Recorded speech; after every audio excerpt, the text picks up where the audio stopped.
Hey everyone, welcome back to the channel.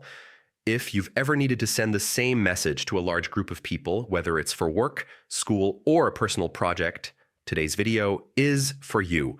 I'm going to show you exactly how to send mass emails in Gmail the right way while protecting privacy and saving time. Stick with me until the end because I'll also share a few quick tips to make sure you're using this feature responsibly. Let's get started. First, log into your Gmail account. Once you're in, look on the left-hand side of your screen and click the Compose button. This will open a new email window where you can start drafting your message. Here's the key step. Instead of putting all your recipients in the To field, use the BCC field, which stands for Blind Carbon Copy. You'll find it right next to the CC option. Paste or type all your recipient email addresses into this box, separating each address with a comma. The magic of BCC is that each person will receive your email without seeing who else got it.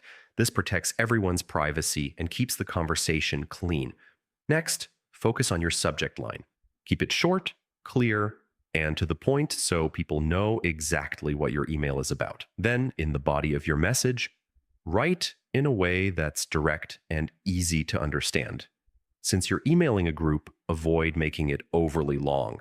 Stick to what matters most. Once your message looks good, double-check everything and then hit send. That's it. You've just sent a professional mass email through Gmail.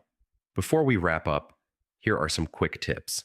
Sending mass emails through Gmail is a huge time saver, but always use it responsibly. Don't spam people and make sure your recipients actually want to hear from you.